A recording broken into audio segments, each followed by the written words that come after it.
சென்னை புதிய வண்ணாரப்பேட்டை ஜீவா நகர் பிரதான சாலையில் சுமார் 40 ஆண்டுகளாக வசித்து வரும் 250க்கும் மேற்பட்ட குடும்பத்தினருக்கு அரசு வீட்டுமனை பட்டா வழங்கவில்லை என அப்பகுதி மக்கள் வேதனை தெரிவித்தனர்.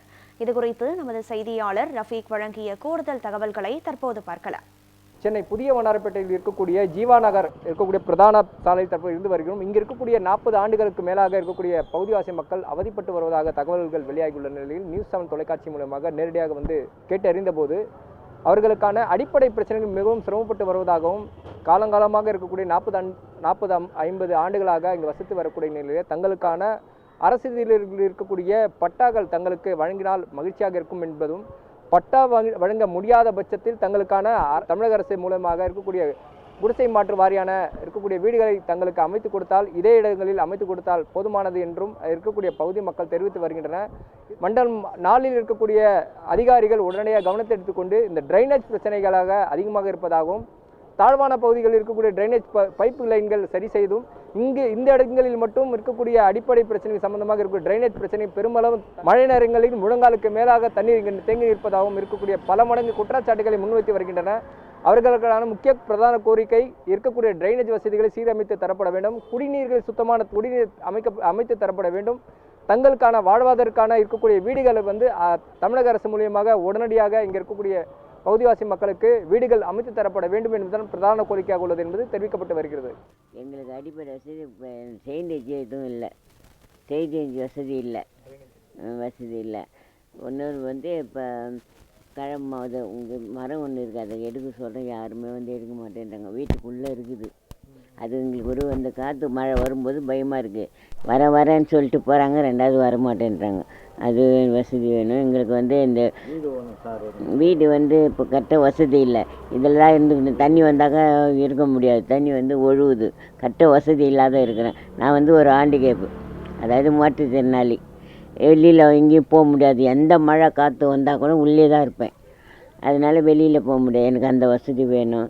எனக்கு இந்த ட்ரைனேஜ் வசதி எடுத்து கொடுத்துட்டாங்கன்னா நல்லாயிருக்கும். வீடு கட்டி கொடுத்தா நல்லாயிருக்கும். எனக்கு ஒரு ஆசை. சொந்த வீடு இல்லை, ஆதரிக்கவும் யாரும் இல்லை. இது தங்கச்சி வீட்டில் என்னை இன்னைக்கு ஆதரித்து வச்சுருக்காங்க. தனியாக இருக்கிறேன், வேறு யாரும் கிடையாது. புருஷனே இறந்துட்டார், பிள்ளையே இருந்துச்சு, யாருமே இல்லையா. எனக்கு வீடு வேணும். இந்த வீட்டை நல்லா கட்டி கொடுத்தா போதும். நல்லா வருது வெள்ளம் போட்டு எதுனா போட்டு. ரெண்டாவது எனக்கு எதனா உதவி செய்ய சொல்லு. கவர்மெண்ட் ஏதோ உதவி பண்ணால் எங்களுக்கு நல்லா இருக்கும். கஷ்டமாக இருக்குது, ஒழுகுது. எங்களுக்கு இந்த மரத்தால் எங்களுக்கு ரொம்ப எப்போ காற்றை அடிச்சு மேலே விழுந்து செத்துற மாரி இருக்கிற மாரி பயமாக இருக்குது. எங்களுக்கு தமிழக அரசு உதவி பண்ணால் நல்லா இருக்கும். எங்கள் ஏதாவது ஒரு குவார்ட்டர்ஸ் ஹவுசிங் போர்டு ஏதாவது கட்சி இருந்தால் பரவாயில்ல.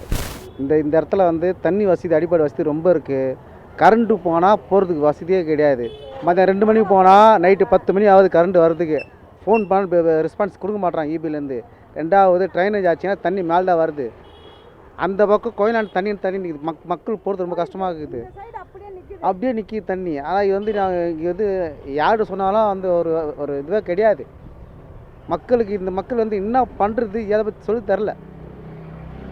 இது நம்ம எதனா ஸ்டெப் எடுத்தால் அதுக்கு மூடுறதுக்கு சில பேர் நிற்கிறாங்க. அதனால் இது மக்கள் பிரச்சனை நீங்கள் எடுத்து நீங்கள் வழிபடுத்த நல்லாயிருக்கும். நான் இதுக்கு பட்டா கேட்க தான் போனோம். பட்டா தரமாட்டேன்ட்டாங்க. இது ஏன்னா இது மெயின் ரோடு, நீங்கள் ஆக்கிரமிச்சு இடம் சொன்னாங்க. ஆனால் இது இடம் வச்சு 50 வருஷம் ஆகுது.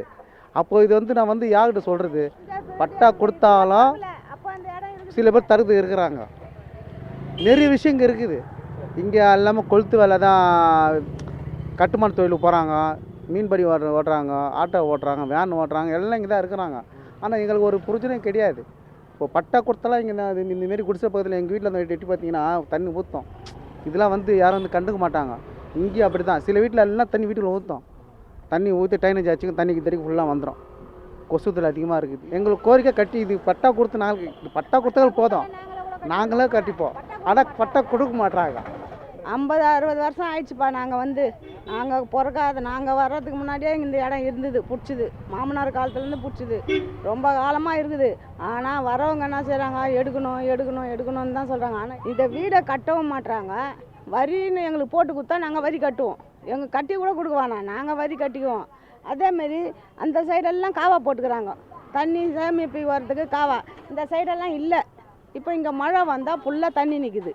அதுக்கு ஒரு சேஃப்டி பண்ண முடியல. இதெல்லாம் நிறைய இருக்குதுப்பா. அதுதான் இந்த மாதிரி காவா எடுத்து எங்களுக்கு ஒரு சேஃப்டி பண்ணி கொடுத்து எங்களுக்கு வரி ரெடி பண்ணி கொடுத்தா நாங்களே கட்டிப்போம். வீடு வீட்டோட வரி கொடுத்தீங்கன்னா நாங்க கட்டிப்போம். வரி கட்டி டைனேஜ் கொடுத்தீங்கன்னா எங்களுக்கு பிரச்சனையே இல்லைப்பா. நீங்கள் கட்டியே கொடுக்க வேணாம், நாங்களே கட்டிப்போம்.